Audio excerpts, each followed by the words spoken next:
Some of the key takeaways that we got from our conversations yesterday are: one, for us to build better beyond the pandemic, we need to start working better, smarter, and bold.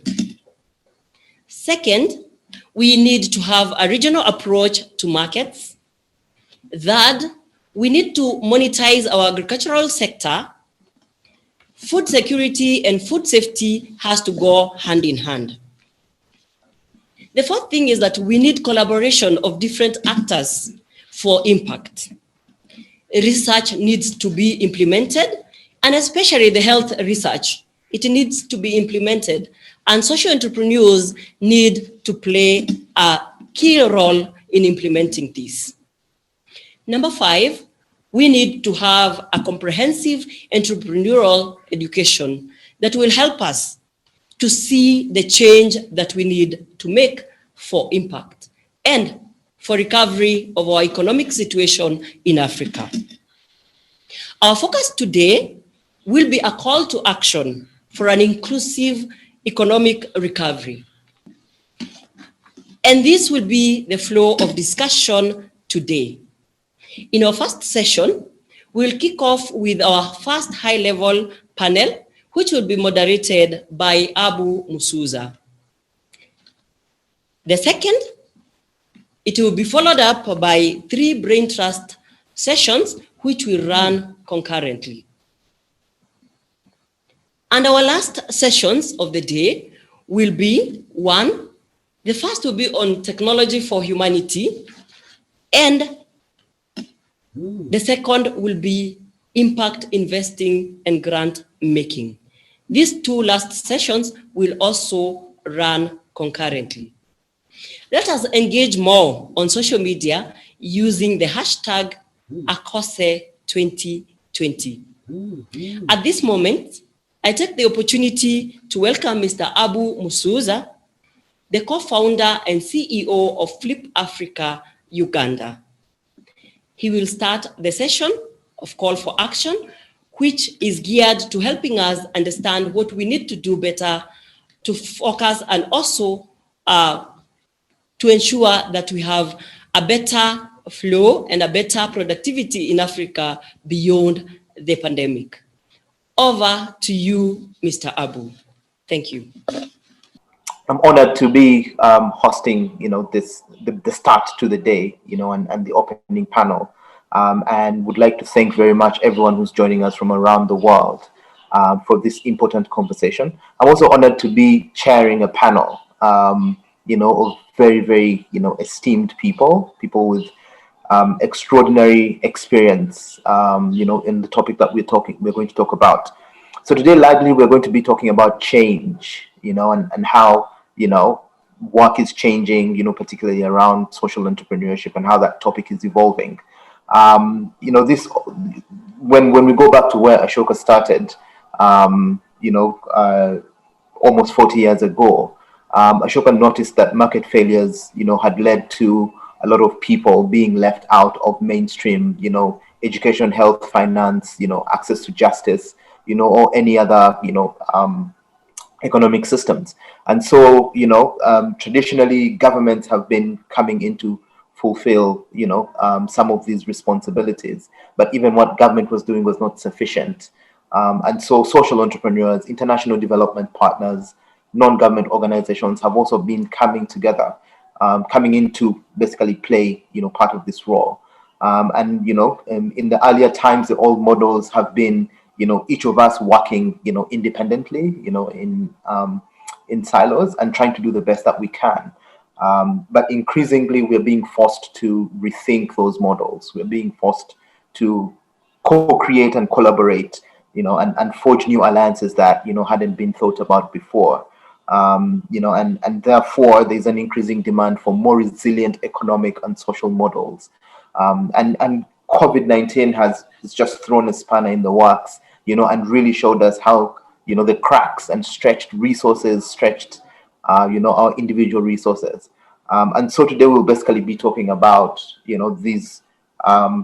this whole idea of co-creation and collaboration across sectors to to build more resilient economic models, that can stand waves, such as pandemics, and continue to serve people wherever they are. On the panel today, I'll just very briefly introduce, who we have. We have Arif Neki, who is a senior advisor for the United Nations Strategic Partnerships and the coordinator for the SDG Partnerships Forum, Partnerships Platform. We also have Emma Naila Ngugi, the Regional Director for East, Central, and Southern Africa at CARE. We have Gunther Schall, who's calling in all the way from Vienna in Austria. And Gunther is the head of the private sector and development at the Austrian Development Agency. And finally, she came in as a very late addition, which is why you probably didn't see her on the poster. But we are excited to have Ashley Alton Onyango, who is the sector team lead for agribusiness at the Africa Enterprise Challenge Fund. And then, seated in the plenary room is Vincent Odiambo, who is essentially our host, and he's the East Africa Director for Ashoka. So I just wanted to basically give 3 minutes to each of our panelists to just introduce themselves and introduce the work that they're doing, and then we'll basically just pick up the conversation from there. And I will begin with Emma from CARE. If you could just give us a word. Thanks, Abu, and greetings to fellow panelists and participants. My name is Emma Ngugi. I'm the Regional Director for CARE, East Central and Southern Africa, based here in Nairobi. And CARE, as some of you may know, is a big international non-governmental organisation in the region. We work in 15 countries, from Sudan to Madagascar, and we are responsible for a range of different kinds of work, both in terms of humanitarian and emergency response, but also in long-term development programming. And we work around issues like education, livelihoods, access to markets, prevention of violence, peace, healthcare programming, a whole kind of range of different kinds of projects and programs depending on the needs in the places where we work. And I think, this conversation is really interesting for us because organizations like CARE come perhaps from quite traditional models of delivering development interventions and humanitarian responses. We can all think of the scenarios 20, 30 years ago where organizations, not just CARE, but like CARE, really focused around the delivery of social services, access to basic services, could even be the delivery of food relief on a large scale, in both in crisis, but also for development purposes. And I think, over time, our understanding of development, how change happens, and particularly, as Abu was saying, around the challenges of really building out capacity and sustainable solutions, to development challenges. Our perspectives and our understanding of those dynamics have really changed. And I think we understand much more now and see much more clearly now that the long-term provision of basic services without having any real vision or understanding of how that provision can become sustainable, whether it's through working in partnership with governments to enable them as responsibility holders to be able to manage these services in the longer term, whether it's about working with communities to be able to resource their own solutions, many of which long existed, to development challenges. This is really something that's confronted us in the last 20 years or so, and we've really been building out our capacity to think much more broadly and in much deeper terms about engaging with different kinds of development solutions. And Just so that that's really, one of the real background, stories to our partnership with Ashoka and are interested in these conversations. And this continent is a thriving location for entrepreneurship. It offers, entrepreneurship, and particularly social entrepreneurship, offers, real opportunity to help people resolve problems that address them in the ways that they know best, in ways that are sustainable and resilient. And we want to be part of that. We tend to work on the front line with communities that really aren't normally reached by traditional kind of government interventions. Perhaps they're not obviously markets, for big traditional businesses, and they tend to be excluded from the range of kind of infrastructure development or investment opportunities that they need to become successful social entrepreneurs. And so we're really interested in finding different kinds of partnerships and innovating different kinds of solutions. And just the last thing to say, I think a particular interest for us as CARE, but it should be an interest for all of us when we think about social entrepreneurship and development, is the role of women and girls. And when we think about who is the worst served and the least reached by both traditional development interventions and by markets, it tends to be women and girls who have, really important responsibilities, who very often are managing their own businesses, as well as responsible for a range of other responsibilities at home and in their communities. And so CARE is particularly interested in thinking about how social entrepreneurship and social innovation can really help unlock the enormous potential of women in our region. So thanks, Abu, and looking forward to the conversation. Back to you.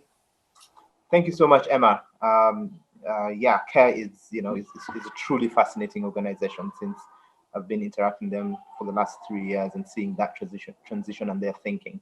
I'll hand over to Ashley to sort of like give her opening remarks. Great, thanks. And I'm just going to share some visuals as I introduce. But as mentioned, I'm Ashley Onyango with Africa Enterprise Challenge Fund. And I'm going to focus, really on one of our recent programs that we've launched, because I think this is an incredible example of an initiative that is born out of partnerships and alliances. So the Kakuma Calabash Challenge Fund, when I think of the phrase, it takes a village, it is very much about what Kakuma Calabash Challenge Fund is. So this is a program that's co-implemented with ourselves, Africa Enterprise Challenge Fund, and IFC, in partnership with Turkana County Government and UNHCR, and funded by a consortium of donors. So we have funding from the German Development Corporation, Netherlands government, Swiss Development Corporation, FCDO, and the European Union. And just to give you a little bit of a flavor about what Kakuma and what Calabash is, Kakuma is a town in northwestern Turkana County in Kenya. So you can see it up in the top northwestern part of Kenya there.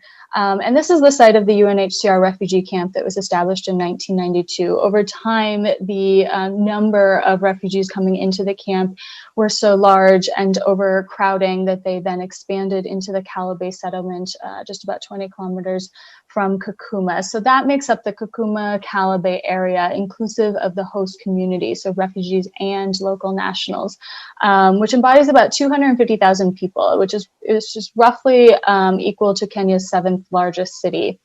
And really the, sort of what we're looking at here and the change-making opportunity is that there's just such an established urban center here and a thriving economy, but it's heavily dependent on informal economy, informal business. And so IFC and AECF being very geared towards challenging and crowding in private sector to create change and social impact, we decided to develop the Kakuma Calabash Challenge Fund to really do just that. So some key objectives of the KKCF are really to support the entry of new businesses. So we're really challenging private sector businesses, social enterprises to come bring new products, services to this market, a very deserving community of people, and also try to develop out more employment opportunities for the folks living around here. We don't want to forget those that are already there. We know there are a lot of businesses that have already taken the plunge to start to address the social issues that are in this town of Kakuma and Calabe. And so we want to support the scaling of those businesses. Third, we really want to support the entrepreneurial ecosystem within Kakuma Calabe. So, bringing social entrepreneurs to Kakuma Calabe, but then also focusing on those that already exist. So the micro and small businesses that are run by local refugees and local host community members, and supporting them. And finally, making it easier to do business. And there's a big play on partnership here with Turkana County government. So really enabling the environment for a conducive business environment, working with Turkana County government to make sure that as businesses enter this market, they can get what they need to do business. So there's 3 distinct components of KKCF. I won't go into grave detail, but just to give you a flavor. So the first one is the Rolling Competitive Business Challenge. That's where AECF is really taking charge along with IFC. The second is with IFC working with Turkana County government on the investment climate and policy advisory. And then the third is where IFC is looking at basically, their core business of what they do, the types of businesses that they invest in, and providing, illustrating the business opportunity to enter this market. So just finally, about the challenge fund aspect of it, this is where we are challenging private sector companies, we're challenging social enterprises, and later we'll be challenging the local entrepreneur ecosystem. But the first 2 windows of funding have now been launched and are open, and we'll be providing performance-based grants and technical assistance. Another great area of opportunity for us to partner, we're really going to be partnering with a lot of ecosystem players that are already doing work, great work, around training and workshops and building the capacity of entrepreneurs and businesses in this area. And just a tidbit on criteria for selection. So we're really looking at commercially viable businesses. So we want to see brilliant ideas, we want to see brilliant delivery models, but we want to ensure that there's a path to sustainability beyond the lifetime of the grant. And just as Emma mentioned, we're looking at inclusivity. We want to make sure that the businesses we're supporting are taking a real inclusive lens to the work that they're doing, whether that's how they staff, creating jobs for women, jobs for youth, but also as they reach the market, who they're reaching. And finally, really creating economic, social, and environmental impact. We know there are a lot of social challenges in this area, be it water, sanitation, access to appropriate healthcare, access to education, and we want to see great ideas to really address these in a commercially viable way. So just a shout out, you can get more information on our website, kkcfke.org. We're available, but really excited to talk about this topic, talk about making change. And I think that the real link to Ashoka here is, the social entrepreneurs we're looking for can be the social entrepreneurs that Ashoka is looking for. And there's real value in kind of the complementary services that we're both providing around funding and around training and programs. So really, really looking forward to the conversation. Awesome. Thank you so much, Ashley, for those insightful remarks. I'll go over to Gunther, all the way from Austria, to just listen to, Ada, your thinking and just an introduction of what you're doing in the space. Yeah, thank you, Abu. Thank you very much for the possibility to present Austrian Development Agency in this conference, and thank you very much for organizing the conference and for doing all the efforts to support social entrepreneurship in the African region, in the African continent. It's so important what you're doing, and you all know much better how you are able to change the world, how you can create impact by doing so. And I want to say thank you for all the efforts you have already done, for all things you have already given, and for that what you are still aiming for. For us, it's a great opportunity to link up with you, with the ecosystem at such occasions, because donors still need to adapt to the new world of development and the SDGs. There is an old Latin saying, I do not know if you have heard, but I'm sure it's about temporas mutantur et nos mutamus in illis, meaning times changing and we adapt ourselves in these changes, in these times. But what does this mean for us donors? To deliver aid is a strong challenge for us as donors, meaning we need to build up skills that are adequate to these challenges. We need to understand what we are doing, what our partners are doing, and we need to avoid, for example, market distortions by delivering aid. We need, as a donor agency, an adequate organizational structure, and we need an adequate culture to support you in the most efficient way. Furthermore, it's about innovative finance. We need to think about the finance we can provide to you. Is grants the most effective way to social entrepreneurship, or what do we need else to create incentives and to support social entrepreneurs in the best way?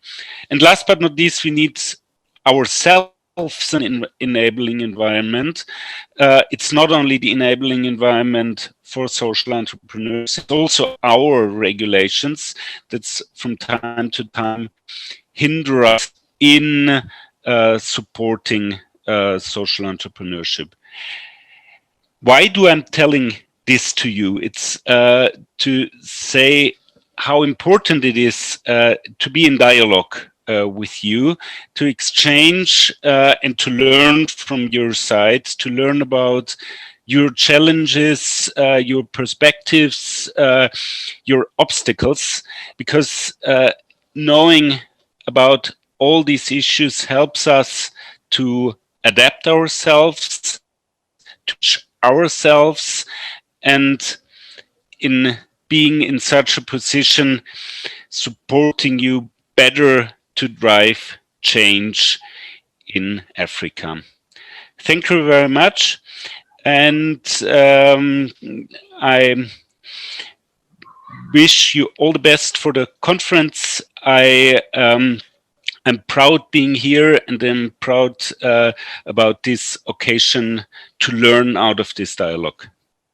Thank you very much, Gunther, for that interesting perspective, from international funders, and on their perspective.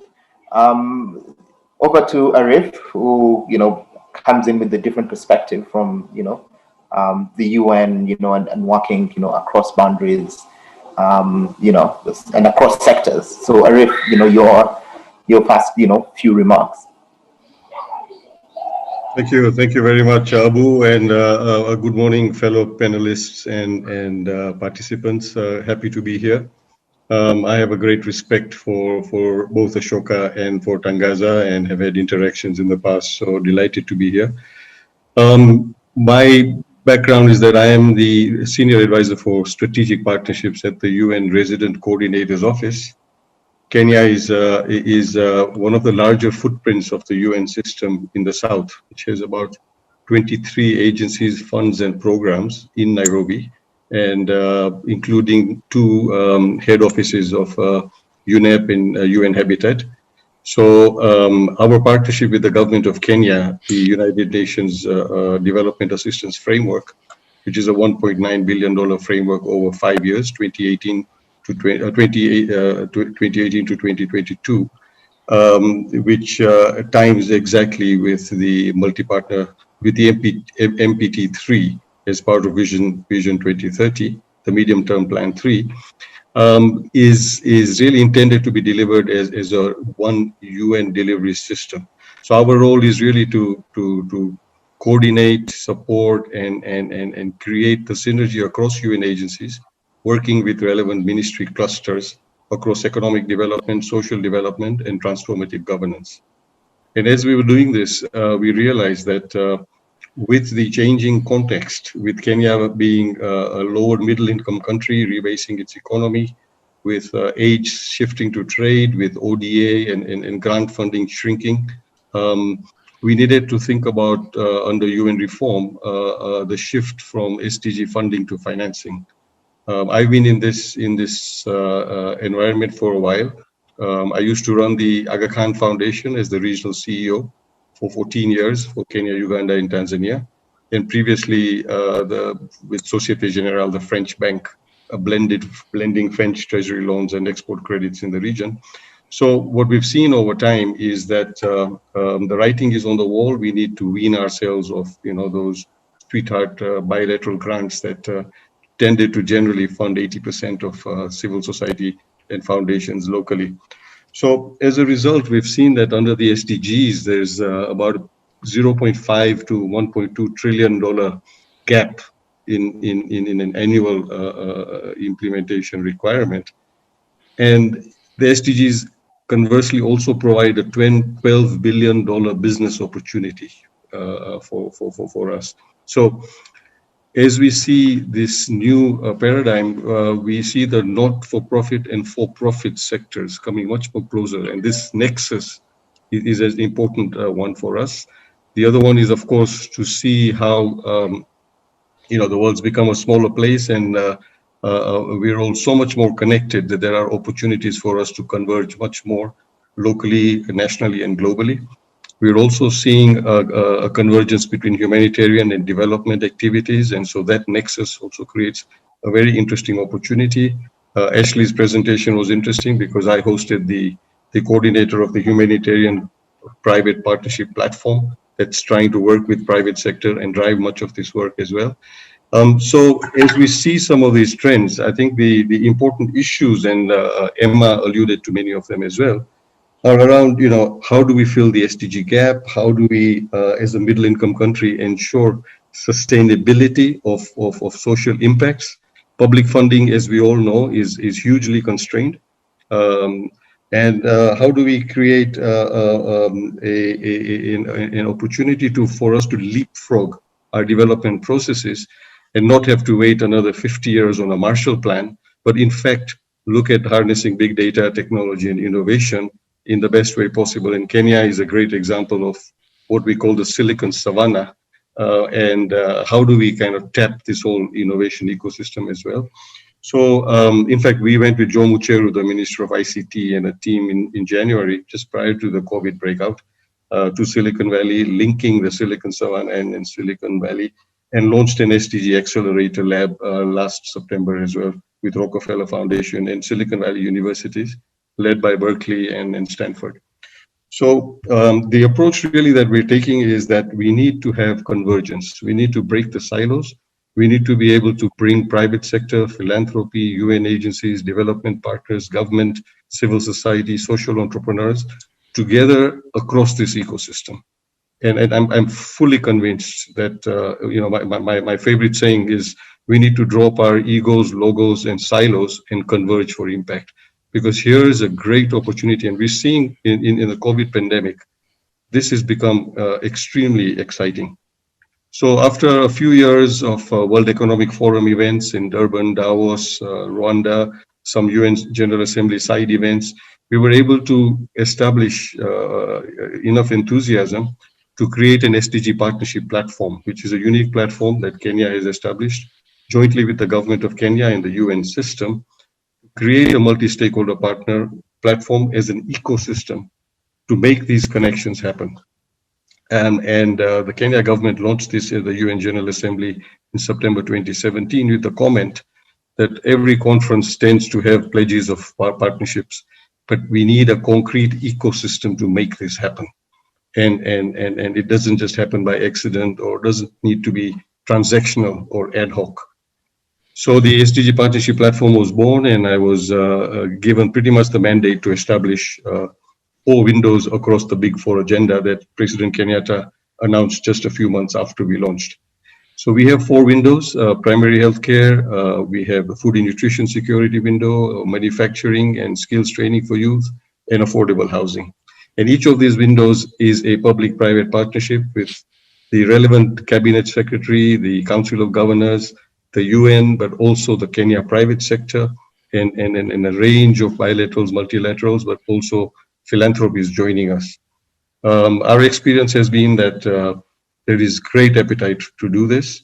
You're able to unlock private capital, but move it towards profit with purpose and create longer term investment initiatives that have huge multiplier effects around SMEs, supply chains, etc., that go beyond short-term grant-funded projects and that go beyond short-term political and fiscal cycles, which oftentimes are an issue because you might have a $6 million grant on a small project, but as soon as that grant ends, you find oftentimes things stop.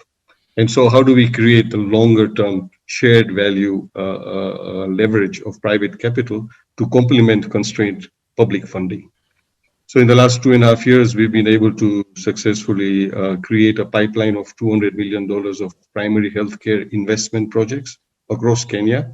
And there was a lot of cynicism initially from private sector to say that, look, primary healthcare is not where we think we can make a lot of wealth. You know, we gravitate towards secondary and tertiary health, PET scans, CAT scans, and the like. But that's not where 47 million Kenyans need to go. We need to have early detection. We need to have primary health. We need to have promotive and preventive healthcare. So we were able to do a study with McKinsey and the US government and others and identified a $6 billion opportunity in primary healthcare investments for social entrepreneurs in the next 10 years in Kenya. And this was entirely, new data. And that has helped us unlock this exciting initiative of pipeline projects. We've mapped subsectors, deal sizes and margins, and created essentially an appetite for co-investment between private sector and in some cases PPPs. Besides that, we've also been able to look at innovative financing. We found that even in the blended finance continuum, as you try and unlock private capital, there were silos. So we were able to bring together all the key financing networks in Kenya, the Kenya Bankers Association, which of course is huge. We created co-created the Africa Venture Philanthropy Alliance with Safaricom and KPMG and a number of like-minded partners. There is a sister institution to the Asian and European Venture Philanthropy Networks, 720 members, $7 billion in deals in their deal share platform last year. So Africa is now just launched its own deal share platform. Kenya is the head office as a hub, and then we have a hub in South Africa and a hub in West Africa. And what we've done also is brought in the East Africa Private Equity and Venture Capital Association, Convergence, that has over 100 impact funds supported by the Canadian government. We have the East Africa Philanthropy Network, which in my previous life I was able to found as chairman 15 years ago with 300 foundations and trusts across East Africa. And then the pensions and the cooperatives. We have opportunities where, for example, patient capital from pensions is available up to the tune of 10% under law now in Kenya, but we're only using less than 1%. So as we did that, we were able to launch a $7 million development impact bond for the world's first one for adolescent sexual reproductive health, which actually we're submitting on Monday as a second tranche to the UN Joint Fund, supported by SIF and the UK government and others. We've been supporting a $100 million primary healthcare fund for Africa, which is very much private sector led, but it's bringing in and crowding in co-investors, funders, and outcome payers. So as we look at those, we are also concerned about the issue of getting blended finance partners to improve the enabling environment to bring more financing for social enterprise. So we created the National Advisory Board for Impact Finance Task Force with blessing from the Treasury. I chair that, and all of these financing associations work with us. And the interesting thing is that they speak to us about looking for deal flow. There's no lack of private capital.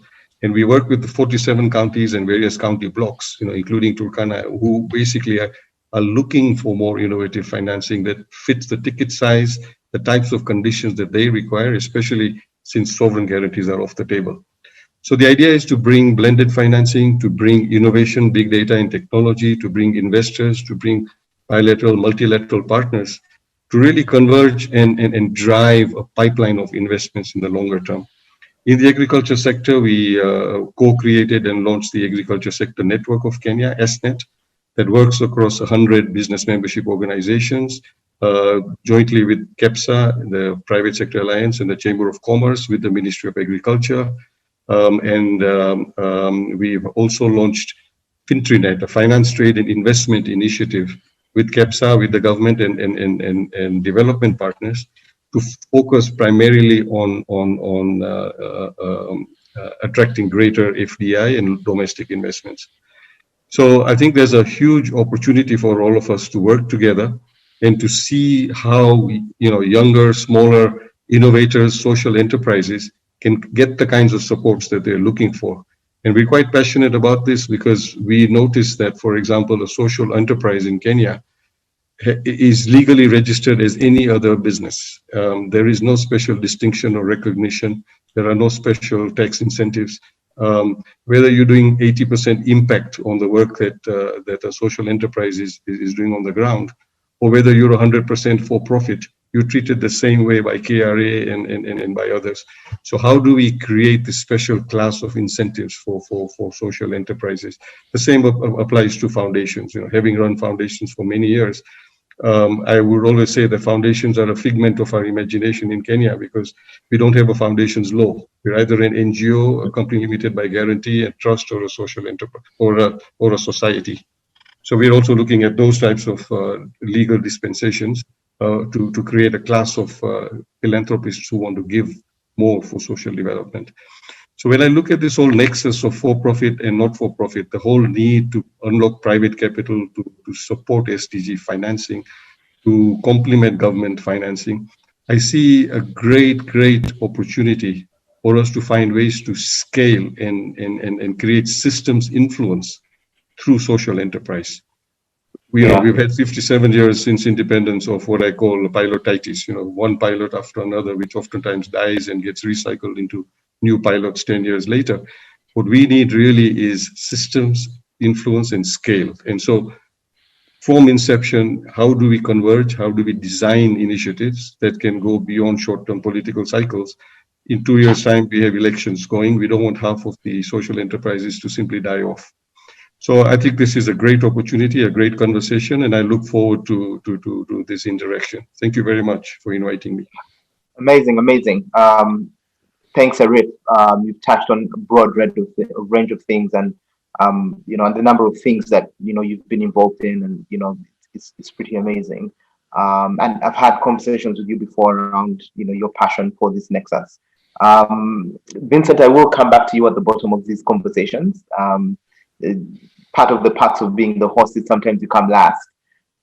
So forgive us. We'll basically just come around to you.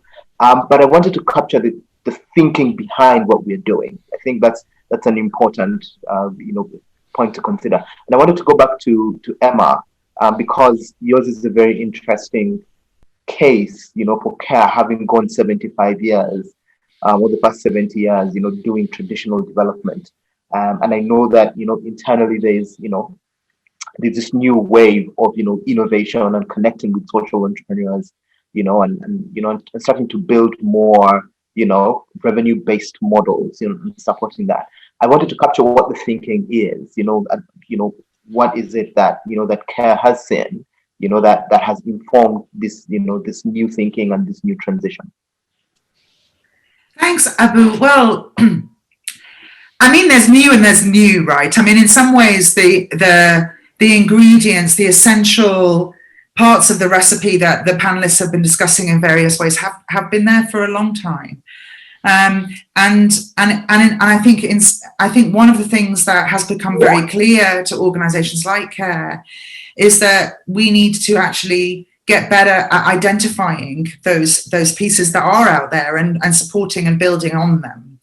And I think one of the ironies perhaps of traditional aid models is that often, there's a prescription for communities of a certain, how we can best serve their needs. For example, in a crisis. Meanwhile, the communities themselves have distinct coping mechanisms, distinct capacities, ways of working, which are separate and ignored by the provision of projects and programs, right? And this struck me very early on, even in my own experience, when I first came to work in Kenya, in the north of Kenya. I mean, as we know, in arid, semi-arid areas, pastoralist areas, Ashley and others have talked about Kakuma. But beyond the refugee camps, obviously, there's an enormous population of people who have traditional livelihoods that are really well adapted to the environment. Lots of challenges. We could talk about it a lot.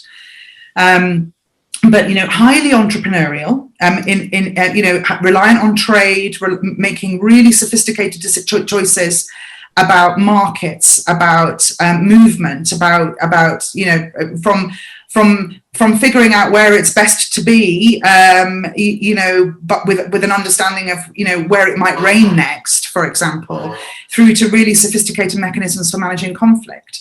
And actually, a lot of traditional development, it struck me as I was working in those environments that a lot of our traditional development activities not only ignore those skills and capacities, but actively undermine them. And I think panelists have mentioned actually some of the kinds of interventions that we have seen historically. We start to see not only are they not best meeting the needs of communities, but they may be undermining communities' capacity in the long term.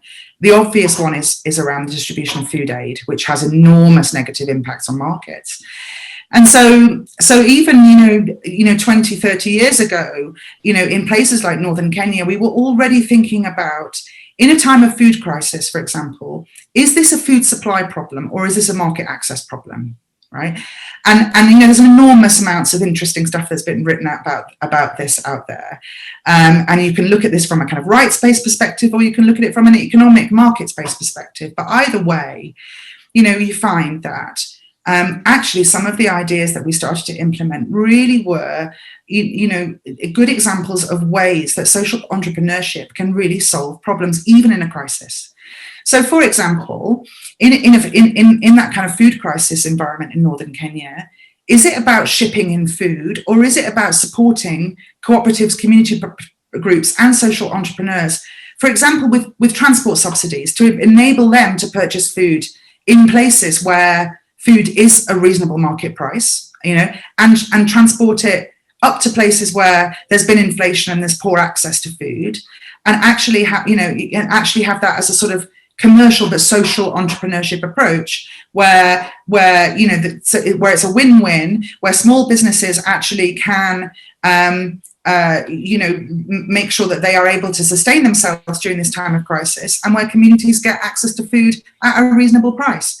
So some market intervention, for example, at times of crisis can be really effective. Another great example, for those of us who understand something about pastoralist communities and livestock, is about how you can help the livestock and market access for livestock producers. One of the huge problems in this region has been that the place where I have my livestock and want to sell it is the place where the prices are appalling, and the place where physically where livestock will fetch reasonable prices is inaccessible to me through things that are quite easily fixed in terms of market interventions to support. So we supported social entrepreneurs doing things like, again, setting up transport cooperatives. And we've seen enormous kind of development in this area in Kenya, to the point now where we have, abattoirs nearer to livestock producers, where we have storage facilities to enable livestock to be transported and fattened to get a fair price, and so on. So obviously I've got a passion for livestock, so I'll leave that one. But another great example is thinking about cash as a market intervention. And this is another example of where agencies, not just CARE, across this region, have started to realize that, again, even in times of humanitarian crisis, the traditional, what we call truck and chuck operations where you put a bunch of stuff on the back of a lorry which communities probably don't need, and you drive it up to them and then you deliver it to them in a distribution. And these are extremely expensive, extremely inefficient, and often don't meet needs. Whereas actually, if you can think about individuals and communities, families who have a failure of entitlement, that is to say that because of the crisis they have low purchasing power, they've run out of money, basically. The markets can still be functional if you support those families with cash so that they can go out and meet their needs. They're the best judges of what they need in the crisis, right? They can pay off their debts so that small businesses don't collapse. They can choose whether to use that cash for in urgent healthcare or food provision and so on. So those are some examples of where this piece is coming from. And we see even in the current crisis of COVID, real opportunity for us as development organizations to get smarter and better in our partnerships, to learn more from the likes of the colleagues who are on the panel. Small examples. We always say it's never waste a good crisis, right? And in some ways, crises like COVID pandemic, as devastating as they are, and we can all sit and list here examples of just how concerning the economic impacts of this crisis are. I mean, even this morning we're seeing headlines about Zambia defaulting on debt, and real concerns now that governments across the region will start to default on debt. And what does that mean, around who will control our economies in the next 10 years? We can list out these devastating impacts, but we can also see these as moments of opportunity. And this is where, as leaders in the community and as social entrepreneurs who are out there, our capacity to be adaptive, flexible, really pivot in the moment can make a huge difference. We've lived through it, right? I mean, we saw how almost immediately we were challenged around being able to access personal protective equipment. We had huge problems across this region as an NGO. We have to supply all of our frontline workers, including community-based health workers, with masks and with other protective equipment. Borders closed down, transport was switched off. All of the usual traditional ways that we would go to some big company, maybe in Europe or the US, and we would place an order and it would be delivered out of Dubai. It all failed, right? And actually, in that moment, it became obvious that we could meet this need, and many other organizations have done this as well, could meet this need and possibly have a beneficial impact locally by shifting the way that we procure and by actually encouraging the manufacture of locally appropriate personal protective equipment. And now, I don't know about everybody else, but I've got, a range of face masks in beautiful kitenge, and I have, my face mask which matches my outfit when I go to my cousin's wedding tomorrow, and actually, what we've seen is a really interesting example of that kind of capacity to harness capacity in the market to pivot to meet the need, and it's very striking from an NGO perspective. This doesn't happen in the traditional NGO model where we sit down and we do our 5-year strategic plan and we stick to it. This kind of stuff happens because we are able to develop greater flexibility ourselves, and we're able to say, that was the plan. Today it's a different context. How can we make the choices that we need to make right now? So I don't know if I'm speaking to your question, Abu, exactly, but I think in all of this, we see real opportunity.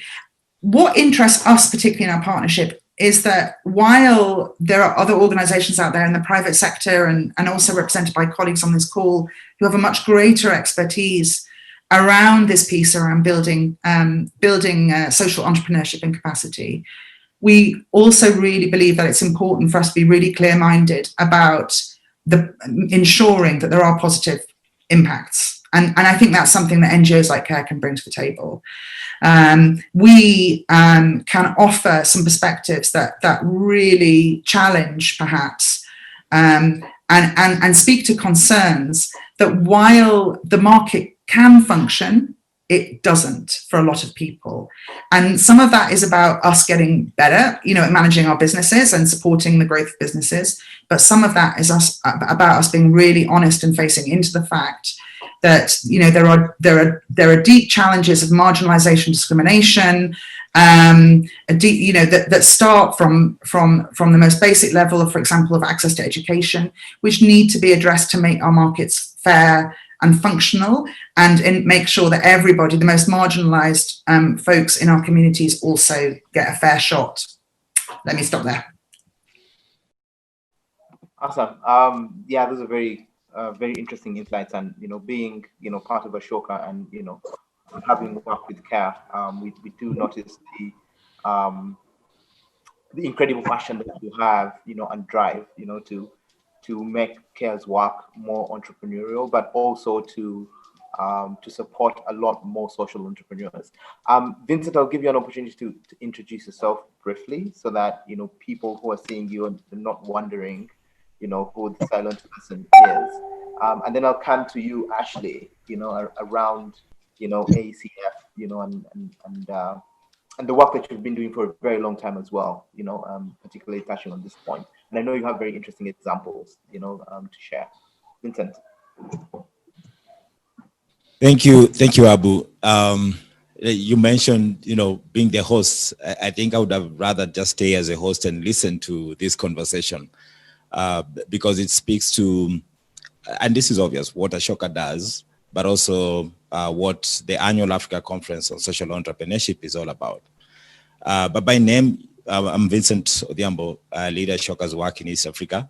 For those of you who may not know of Ashoka, and I'm getting to learn that so many people know about Ashoka and Ashoka's work, we are credited for defining the space of social entrepreneurship. So Bill Drayton, the founder of Ashoka, coined the term, and to help the world to understand of this new space, not new in the sense that it was invented. I mean, there were men and women who are already working that space, but to get to that point where social entrepreneurship is appreciated the way it is appreciated now, it was important to find these men and women to support them in scaling their innovations, and just, you know, shining a spotlight on them.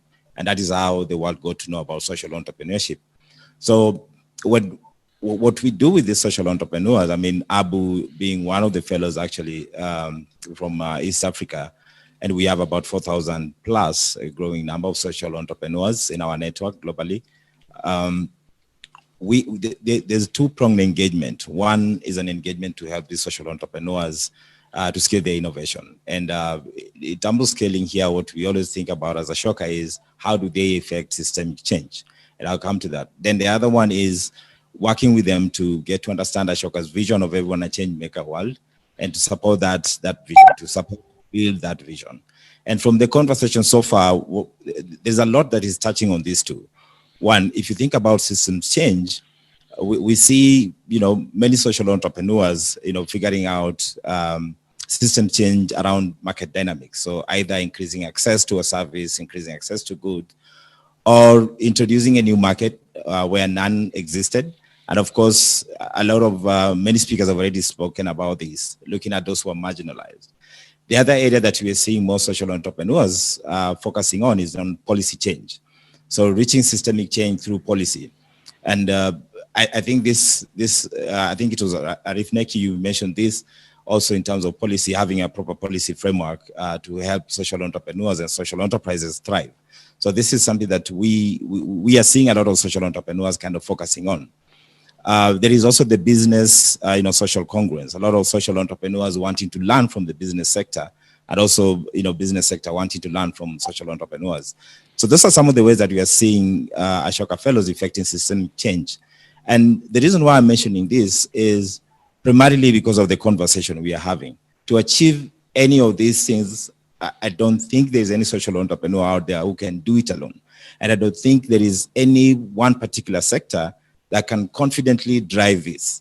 So that's the reason why when we have all the panelists that we have now, reflecting on the panelists that we have yesterday, and everyone is talking about collaboration, the need to accelerate, you know, sustainable development goals, achievement of SDGs. There's a need to accelerate growth. There's a need to match challenges with solutions. when everyone is talking about this, and it comes back to collaboration, how do we collaborate? And that is one thing that as an organization, Ashoka has learned, not just here in East Africa or in Africa, but globally. We cannot achieve much if we do not collaborate. And the collaboration that we are talking about, and also this has already been touched on, is a collaboration that thinks beyond one sector. So for this collaboration to be effective, for us to accelerate and match all these solutions, challenges with solutions, especially now that the COVID-19 pandemic has shown us and has demanded of us to break down silos, is that it has to be cross-sectoral. It has to be cross-generational. We have to, have these conversations and actions across generations. We have to be as inclusive as possible. So it has to be cross-gender conversations and actions happening for us to really get to where we want to be. But then also there's something else that I just want to highlight, because this is what the fourth edition of AACOSE was all about. We were very intentional looking at, and we have already felt this the last yesterday and today. This conversation is already, you can feel the vibration of what kind of impact the ecosystemic approach would have. So it was very intentional for us, thinking, how do we link, how do we bring this conversation across different sectors, even for those sectors that are not traditional allies of, say, higher education or even social impact spaces. How do we create those linkages? But also, how do we zoom this away from just thinking locally or even regionally or even continentally to global? So building also these bridges across the globe, thinking, how do we connect with similar ecosystems and learn from them and also share from them, say, in Europe, in Asia, in the US. I know, Abu, this is a lot for our host as a way of introduction, but I'm really loving this conversation. I want to just get it back to you so that we can get into the details of the subject matter. Thank you. Thank you, Vincent. I also want to recognize Clemens Mulokozi, who's joining us all the way from Germany. I don't know if it is in Munich. Usually that's where, in Munich. Nice. Clemens, I'm going to bring you in this conversation, in a few minutes. But I just wanted to capture Ashley and Gunther's thoughts on, on this whole idea of, cross-sector collaborations, what you have done and what the thinking has been behind, what ACF and ADA has, is thinking. Ashley, you can go fast. Let's try to keep our comments, fairly brief, because we're really now trying to get to the end of this. Yeah, great. So I think, it's really evolved for AECF. When AECF was first designed and developed, it was a program and is now a standalone development institution, which has, evolved over time. But initially, AECF was positioned to come in with funding, really to surface, innovative ideas, to support social entrepreneurs, building proof of concept and getting them to scale to a point where commercial funders or impact investors would be really interested in then, buying into that idea. Over time, I think the reality is that it just requires so much more. It's not just financing. And so talking about kind of collaboration outside of what our core objective was or our core mandate, it was about how do we build the capacity of these entrepreneurs? How do we support the development of these businesses internally? So setting up controls and systems to actually, make them more bankable and more attractive to then, growth capital, sources of growth capital. And so that has evolved a lot over time and really starting to develop out our thinking around technical assistance, capacity building support. I think on the other end of it is what happens after a social entrepreneur or social business gets a grant and they've been able to spend time building out their idea, doing R&D, getting out into the market. There needs to be growth capital. And the initial thinking and the hypothesis was really that would be more organic than the reality. And so AECF is taking a much more intentional approach to providing support to build out, whether that's helping our entrepreneurs figure out what is the next stage of capital you're looking for, Is it equity? Is it debt? What does that look like for your business? Who are the players that are most aligned with you? So doing some matchmaking, and then liaising with those types of financiers in the market. So other impact investors, financiers that are willing to come in and say, okay, great, there's something substantive here for us to buy into too. So I think that we've done a lot to build out, where our core mandate was provide this funding, get some ideas going. Now we've started to crowd in other players to help really that journey of this entrepreneur to succeed and grow and scale. And I think the work that Ashoka does is really great, building in sort of the programming around what social entrepreneurship is. Even just positioning, a lot of entrepreneurs have these great ideas, but they might not even know how to narrate that from a social impact perspective, right? To make it quite attractive to the players in this space. So there's a lot of work, and I think, AACF is not alone in this journey. We certainly have a role to play, but we're always looking for the collaboration, the other partners that we can link up to have complementary services to these types of entities that we're working with. Fantastic. Thank you so much. Ashley.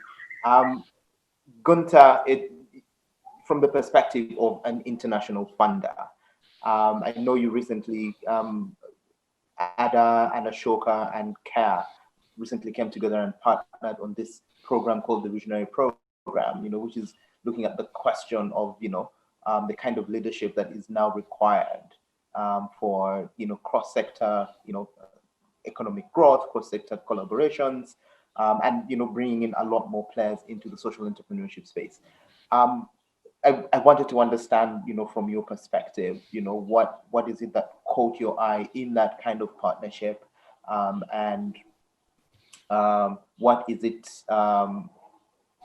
that ADA intended to achieve, in terms of financing, these sort of like normally odd, players coming together, and creating, something as powerful as a Visionary Program. Yeah, thank you, Abu. In our world in ADA, we had in the past very strong separations. On the one hand, we had traditional partners like civil society organizations, and on the other hand, we worked with the private sector. And during the past years, we learned that this world is changing. The civil society sector is not behaving in the same way. They are changing because they are working more and more business oriented, and using different theories of change, adapting more to business like theories of change. At the same time, we recognize that also the private sector is orienting more and more towards impact, and also investors are orienting towards impact. And having seen this, recognizing this also together with our partners from Ashoka, we said that it is helpful to tap potential with a joint learning effort, and this was designed years ago by Ashoka in Austria as a program running in the CE region to link up different actors from different parts of the society to learn together in a joint learning effort and to co-create together. And we were proud to be able to support this initiative as ADA with only a very small funding. So in good initiatives do not need huge amounts of funding. In many cases, small funding can also help a lot. And then some years later, Ashoka asked us, together with CARE, if we could support them in scaling up their experiences towards Eastern Africa. And yeah, we enjoyed the learning effort. We experienced this learning effort also for ourselves when being able to participate, and also our partners were able to participate and benefited from this great experience. Yeah, I think it's to change the world. It's important to drive this change, to support co-creation, and we are happy that also together with other partners we find new solutions that tap co-creation activities. So, for example, we found ways to cooperate also with innovation agencies in the last time, because they are very experienced in creating, in supporting innovation, and we are using this as well to drive innovation in our partner countries. Thank you very much, Gunther. And indeed, that program, is quite powerful. Having myself attended it, it answers some really critical questions, around leadership for these kinds of cross-sector collaborations. I know Arif has to jump off,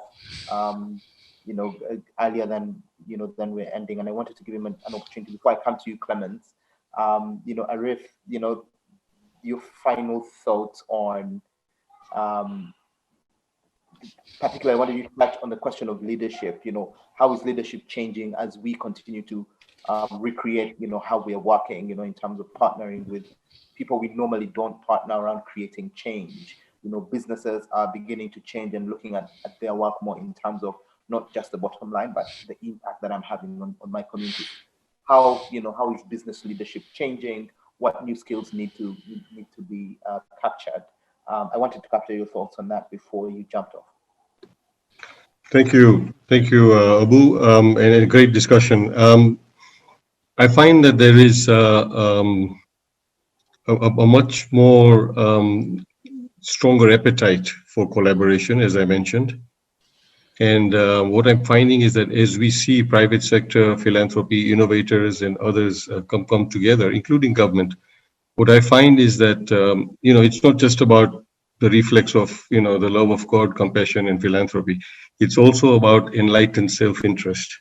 And private corporations understand now that if they don't get into the profit with purpose train, they're basically an endangered species.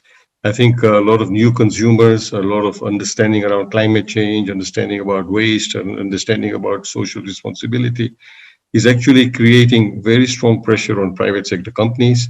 I sit on the board of the UN Global Compact Kenya, and we're seeing a great interest now with a large number of companies wanting to get on board and sign the 10 principles for the UN Global Compact. We're seeing a lot of interest also from innovators who are looking at innovations not purely for the sake of creating wealth, but also for innovations that have a very distinct social impact around very specific areas. And there have been some very good successful examples.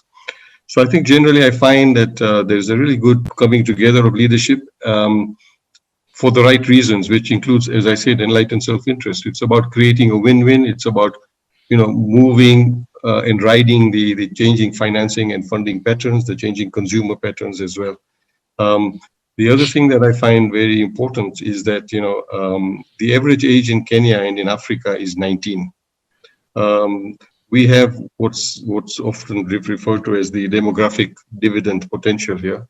Many other continents are going through the demographic echo with populations of an average of 49 or 50. What we need to think about is this is the market for the future. for a lot of other continents. Africa is the potential market. If we can engage young people, skill them, get them employed, if you can create potential future consumers. And that's why we're seeing this huge interest from private capital, but also investors globally. Like the Africa Diaspora Network that we meet in Silicon Valley and others, huge interest. The big issue and question is that since we have such incredible young tech-savvy innovators who are coming up with some incredible work, there seems to be a fragmentation also in the innovation ecosystem. So we've tried to create this SDG Accelerator Lab jointly with the Joe Mucheru and his team and partners to make sure there are clear pathways for public-private innovators to get the kinds of supports and nurturing that they require in order to grow and scale their innovations and to get to some level of benchmarking and accreditation, because not every innovation is the best innovation for Africa, and to make sure that they're demand-driven responses as opposed to technology being shoved down the throat of communities. As we think about this, one particular issue that has come up is that we are losing a lot of African IPs. A lot of young African innovators come up with an innovation are oftentimes cash-strapped. And you find that as soon as the innovation is more or less ready, there's somebody sitting with 5,000 US cash who will buy off the innovation. And the next thing you know, they'll move on to the other parts of the planet to create the next 50 million on that innovation. And we lose that IP. Oftentimes, young companies that get to the point of listing on the stock exchange also find that they're bought over very quickly and delisted. And those IPs oftentimes end up in Silicon Valley or other parts of the world. So we've actually been creating an initiative to establish an African IP company to protect African innovation, starting with Kenya, but then spreading it much wider, to ensure that young innovators and social enterprises that ride on their innovations actually get the cash flow they're looking for without throwing the baby out with the bathwater and without selling their innovations prematurely and losing them from the continent. There are other instances where one needs to ensure confidentiality and protection of their IPs, even locally. So working with any government or association or network in Kenya, we need to guarantee that these innovators have their interests protected. So we're looking at a number of those types of pathways to help young innovators and social enterprises to grow and get to the point where they can scale. I think the other big issue is that great parts of our country are in dire poverty. We know that northern Kenya, a number of other parts of the coast and other regions have traditionally had some of the highest poverty indicators, even if we have an average for Kenya. So notwithstanding 5-6% GDP growth rates, the growth rates and the GDP rates actually mask the huge inequities that are happening right now. And if we all talk the talk of SDGs and leaving no one behind, we need to walk the walk of doing that, because it's not rocket science. We know where they're left behind. The issue is, how do you de-risk some of these regions and attract private capital to markets that are hitherto not very attractive for them? And I think, for example, the Turkana example is a really exciting opportunity. We've done some work around Marsabit. We've done some work in other areas, even up to Mandera. So the opportunity is to create the kinds of de-risking funds, the kinds of crowding in of private sector that can eventually create a multiplier effect and get young people into SMEs, into livelihoods, and create a vibrant economy that does not entirely rely on government or donor funding. So I think being innovative about de-risking mechanisms is also an opportunity, and a lot of the development partners, and we co-chair the development partner group currently, are quite keen. There's a number of guarantee schemes, there's a number of de-risking opportunities that are oftentimes underutilized for Africa. So we need to, I think, get to the next level now and really take stock of where are these opportunities and how do we drive these much more in convergence, so that we can actually drive private sector investments into areas that traditionally don't receive private sector capital. Let me stop there, but these are some of the really front of mind issues that I think we've got some exciting work going on, and I've learned a lot from this group, and I thank you for inviting me, and I look forward to keeping in touch with my fellow panelists and seeing how we might walk the talk on some of this stuff going forward. And thank you to Ashoka, and thank you to Tangaza. Thank you so much, Arif, for giving us this time. Your insights are always, very eye-opening, and your experience is just quite admirable. Wish you the best on on your next engagement. Thank you. Clemens is an Ashoka Fellow out of Tanzania. I wanted to pick your mind on. I mean, you're at the front lines, collaborating and creating cross-sector partnerships. As you implement Jambo Bukoba, and also the question of leadership. You went through the visionary program yourself. Just within about maybe 3 minutes, just try and wrap this up for us. Just to understand your experience around this topic. Thank you, Abu. So one was about collaboration, and the other one was about the visionary program. For me, I started this organization 12 years ago, and right from the beginning, collaboration was the major driver, because it was and is obvious that just with an idea, you can't change anything. So we are collaborating with regional authorities on grassroots level up to regional level. We are collaborating with the Tanzanian authorities, and collaboration is always key of what we are doing. And I think that only with true collaborations, because I think there are some different kinds of collaborations, yes. So only with true, open-minded, respectful collaboration, you can achieve a lot. Yeah, and so this is my view about collaboration. In times now, as we are working now since 12 years, the way of collaboration has also changed. Where in the beginning I was more a sort of informal collaborator, meaning people laugh about me because I'm hugging people if I like them. So I'm also hugging the Tanzanian ambassador if I like him. Yeah, and we are changing our approach to formalize it more, writing MOUs and contracts and agreements with the partners that we collaborate with. So we are bringing it on another level. So this is about collaboration. So I think without collaboration, you can't change anything or achieve anything. And then I think you also asked me about the visionary program and the impact that it had for me, right? Yes. Yeah. Okay.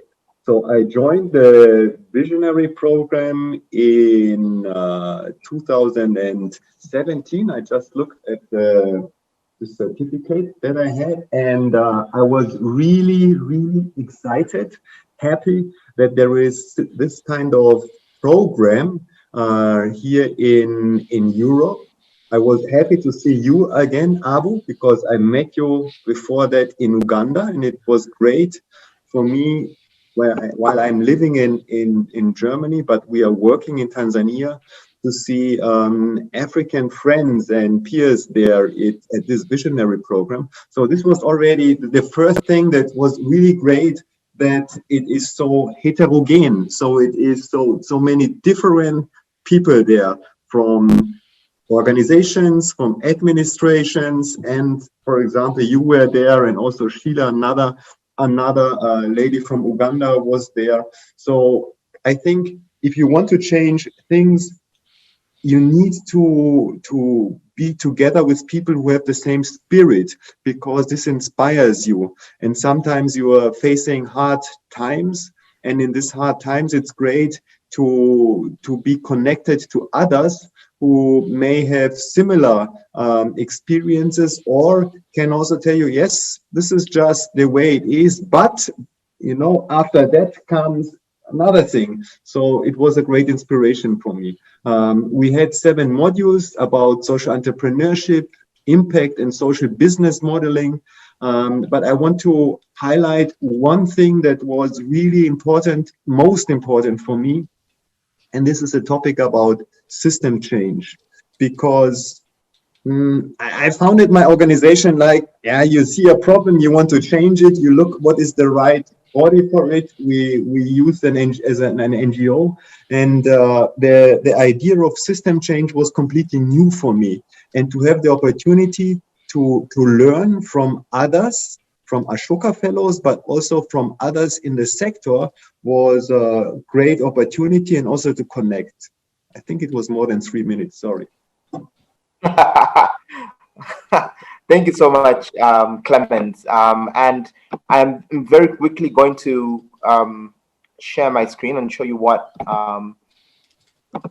Clemens was talking about. And basically, very quickly about the visionary program.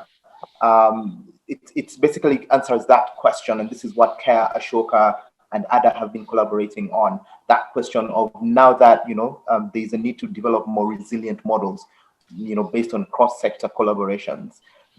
How is the leadership changing? And how do we make sure that people who have been non-traditional participants in social entrepreneurship can come into the space and participate, in social entrepreneurship fully? Corporates, citizen sector, pure non-government organization, government people, right? So every year we bring together 30 people in an executive program that shares Ashoka's 40 years of experience on the subject of social entrepreneurship. And the goal is to basically create this new generation of leaders who can then take these new change maker skills back into their organizations and begin to transform their organizations from within. Bring them together with social entrepreneurs, Ashoka fellows, to basically co-create and learn. And these are the 7 modules that that Ashoka basically takes the executives through: social entrepreneurship and innovation, impact and social business modeling, funding and scaling social innovation, new leadership, systems change, partnerships and co-creation, and the art of storytelling. And these are some of the things that we think people or executives need to learn and understand, as they begin to continuously, get involved in social entrepreneurship. Our first cohort actually begins next week on Friday is the first class, and again, it's a very eclectic, diverse group of people that's coming together, from entertainment to education, to pure development, international development. They come together and they're talking about the same issues, and the instructors or facilitators are also super experienced in the topic of social entrepreneurship and building systems change from within Ashoka fellows, and outside, of Ashoka academics who have developed deep opinions on 7 topics. Patrick, so Patrick is going to project the final thing that we're supposed to basically talk about, and these are basically sort of like a harvesting session, and each of us within maybe 2 minutes, it's sort of like your key takeaways from this conversation going forward. I'm just going to follow the order of the videos as I see them, and Ashley is basically at the top, at the top of that. What are your key takeaways? And the other question really is, what should we do to build better? But in really summarized way. Yeah, thanks. So yeah, I mean, a lot of the key takeaways for me, I'm kind of coming from the finance angle, and so a lot of what I heard around like the profit with a purpose and really trying to change the way in which we think about doing business and integrating the SDGs into that thinking. And so whether that be in, working with social entrepreneurs to understand that and build that narrative, or working with the financiers to think really, critically about finance for good. But those were some of the key takeaways that really resonated with me. And I think the key thing was like, we can't do it alone. None of us can do it alone. And if I come in as a financier, I need this sort of consortium or collaboration with other players that are willing to pick up and work on the other elements that are complementary. So those were a big, key takeaways for me. I think there's a lot of shared interest and alignment in this group of panelists around what we want to do and what we want to achieve as far as change, opportunities to build on better. I think, in the development space, we constantly struggle with, kind of knitting together all of our very, kind of core abilities and making sure that we're being complementary, that we're sharing knowledge, that we're learning from one another, and that we're, we know who to tap into and who to reach out to when we see gaps that we're unable to fill. So there's just always room for improvement on that area of just making sure that we have the platforms to really bring the like-minded players together, where we can start to do more and do it in a bigger, better way, because we're all like playing a role. So those are my two kind of debriefs on those two questions. Thank you, Ashley. Gunther, you'd go next. Your key learnings and what you see as opportunities for building, on these cross-sector collaborations. Yeah, the key, the main learning is that you still need to be open to other ideas, to fresh ideas, and you have never learned enough about how the world is changing and how we can change the world. There are manifold opportunities.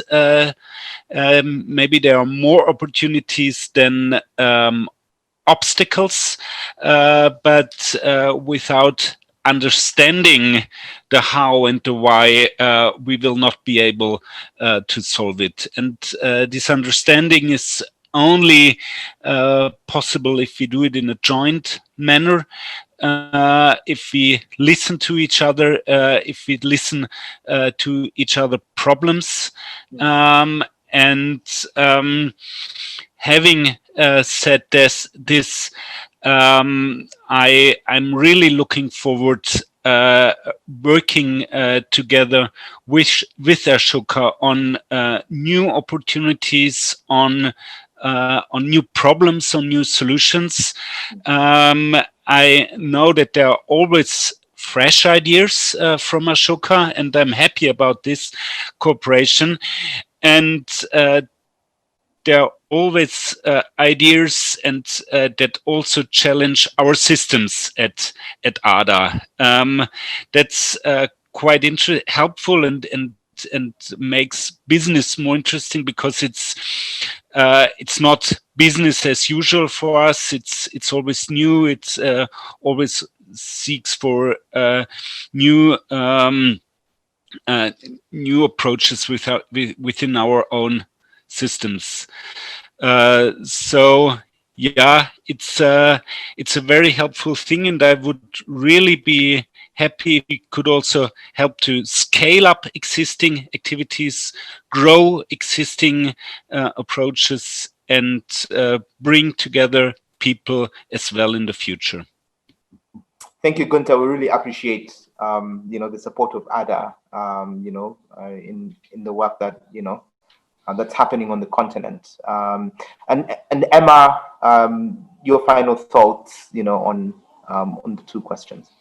Thanks. And I think a lot of very smart things have been said already, but maybe just to add on, I think the other thing that really comes is re-emphasized for me from this conversation, and I think is one of the reasons that as an individual kind of leader of an organization, but also as CARE, I'm really interested in this conversation, is the emphasis on the need for us to continue to focus on the development of our own skills and capacities as leaders, and really recognize that challenge that faces us as leaders, but also leaders as change makers and models for others within our communities. Not only to be responsible and show up in an appropriate way and all of that good stuff, but to really develop those muscles which are about adaptation, around partnership, around networking. I'm going to be honest, for me, it's easy for me to stay in my comfort zone, to talk, I know how to talk to our traditional partners. I understand the language and the vocabulary, and the awareness that we need to stretch ourselves to learn new languages to be able to speak to potential partners in different parts of society who may not, appreciate my, insightful monologues about gender equity, but may actually need to understand, need to see my point of view from perhaps more of an investment proposition perspective, so to kind of learn those languages and build those skills. And I think the other thing that really comes across from me is that kind of our capacity as leaders and as supporters of others to really listen to them and what they need, but also not to get stuck in what we think is the right thing to do, but to develop those muscles around adaptation, flexibility, the capacity to spot the opportunity, see the gap, and then change our plans to actually, get there, feels really important in this environment as well. Really inspiring, thinking about the ecosystem, but also quite inspired and taking away a lot of thoughts about the place of the individual change maker in that system. Over. Thank you so much, Emma. And Vincent, please wrap it up for us. As the shoka, in this, and then we can end the session. You have over and over again reinforced the whole angle of collaboration and leadership, and also just thinking the different structures for financing. So in terms of opportunities, what I'm seeing here is one, not just thinking, let's collaborate. I mean, that's great.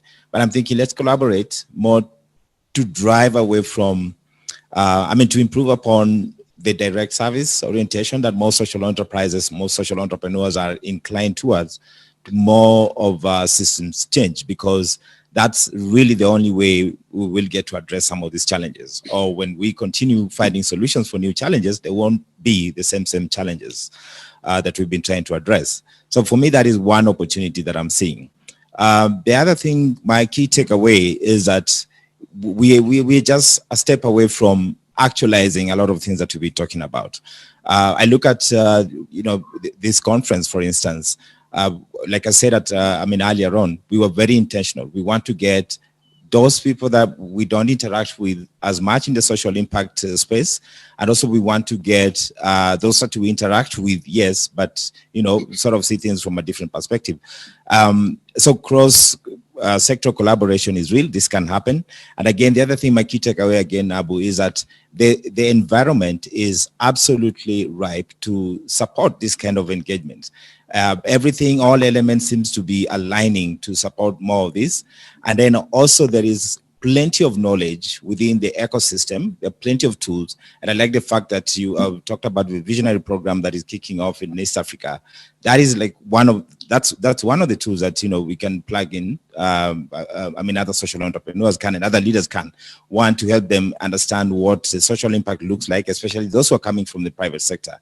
And for social entrepreneurs also to get to understand more around the bolts and nuts of running sustainable and successful ventures. I think I'll stop there, Abu. Thank you.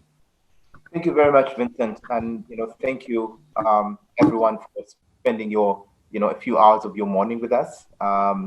Thank you for the panelists for, really insightful conversations. I look forward to continue these conversations, amongst ourselves, and hopefully, collaborate a little bit more, as we continue to redefine, how we deliver change, within our communities. I'm going to hand over. We've already run over time by probably about 10 minutes. I'm going to hand over back to Patrick from the AACOSE team. Thank you very much. So thank you very much, everyone, and yeah, and back to AACOSE for for further parts of this program.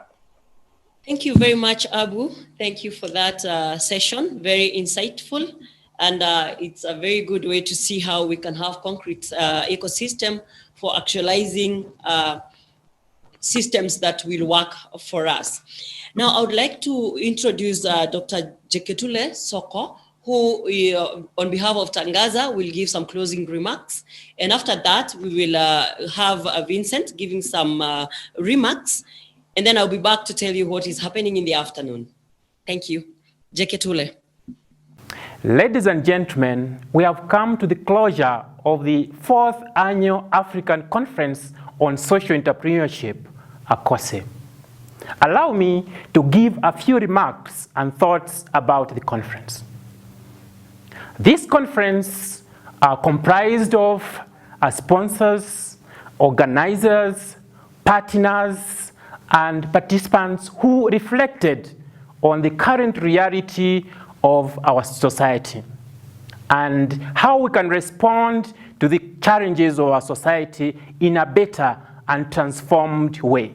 And this, we're aiming at transforming the society.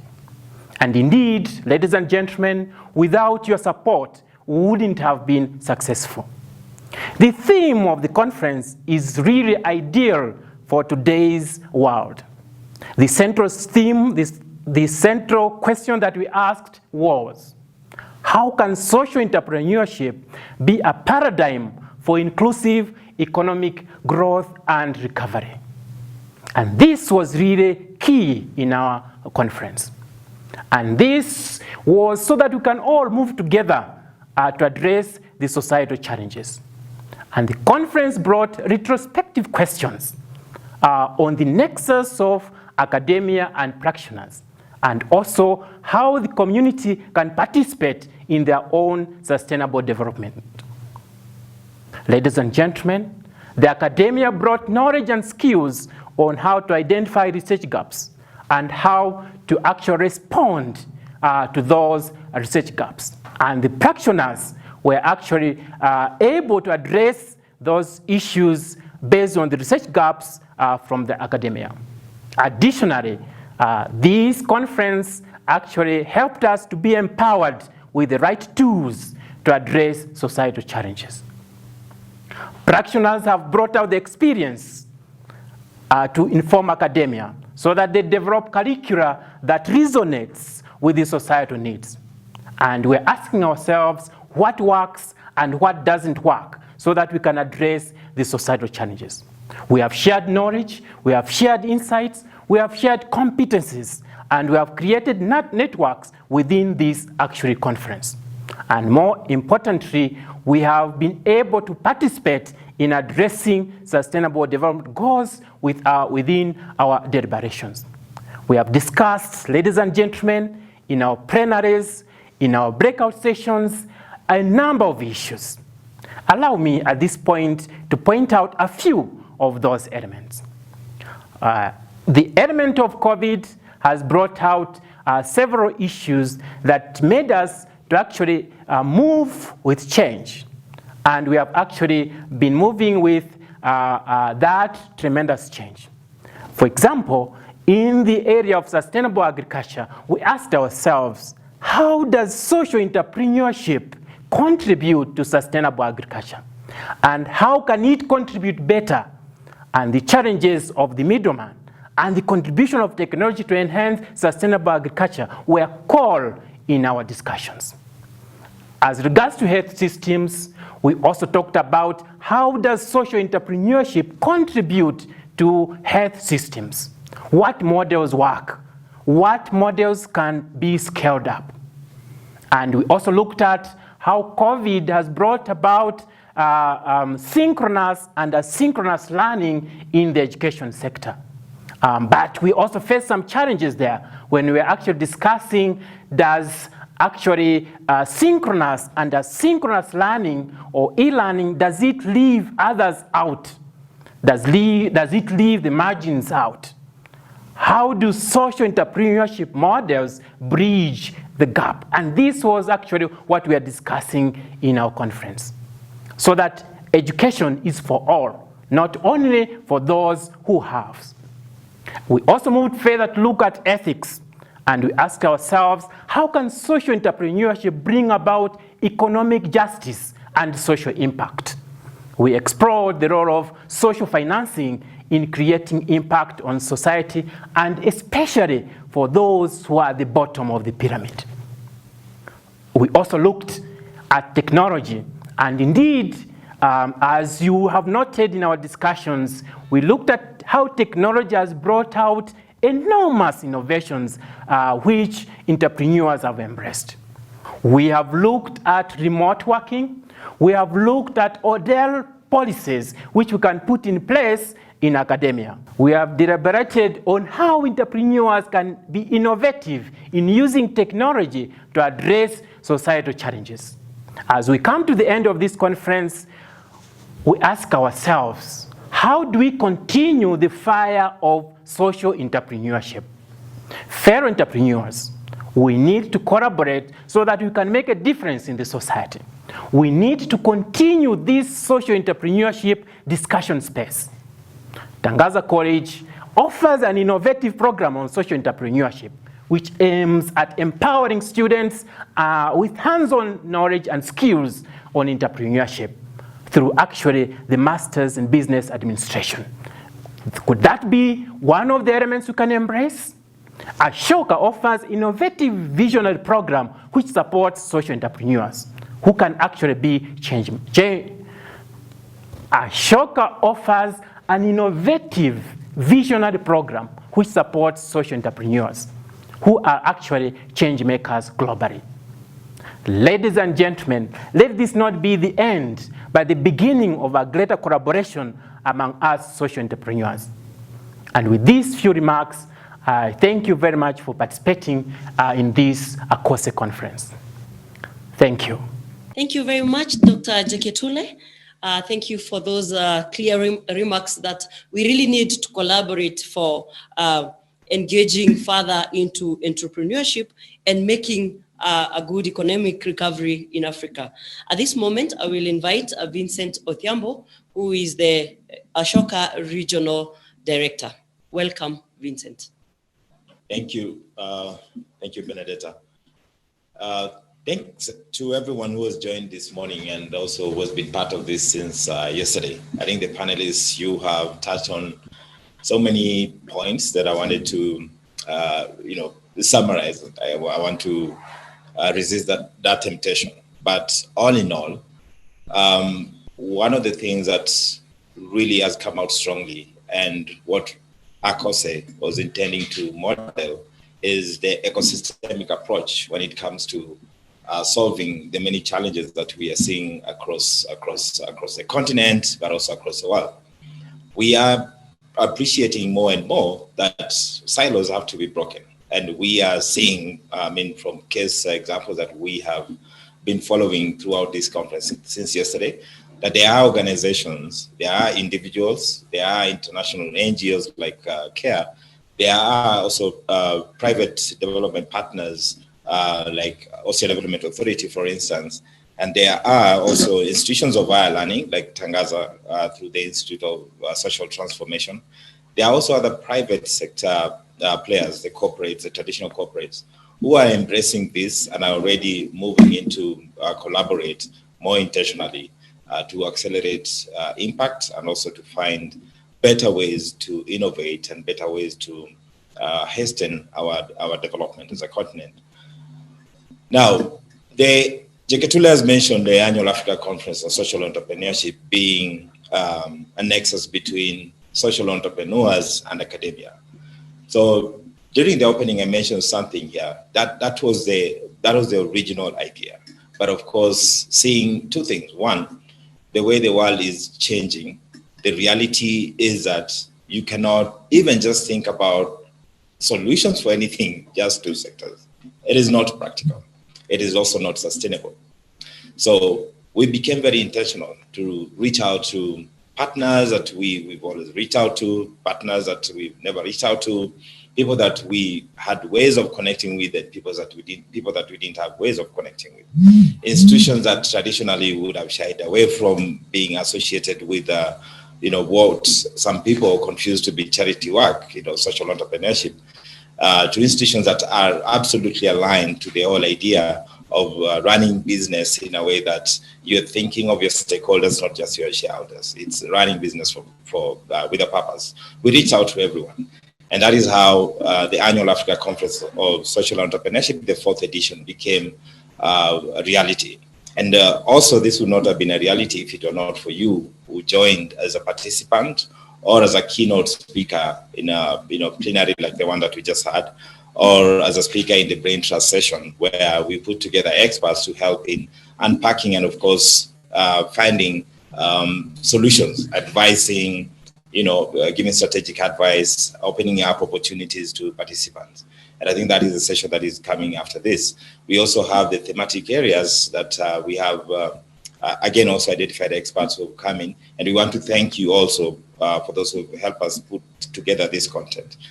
It is not a closing moment for the conference. We still have those 2 big sessions going on. But so far, talking to some of you directly since yesterday, and kind of just surfacing things that are coming through from the conversations that we are having. In addition to the opportunities that have been shared during this, the just ended plenary, there's also one opportunity that is really huge, and everyone is talking about this. How do we bring more people into social entrepreneurship movement? So everyone is talking about the population of young people. I think there are so many companies and organizations are out there who are really investing in bringing more young people into the space of social entrepreneurship, or even just, established social entrepreneurs.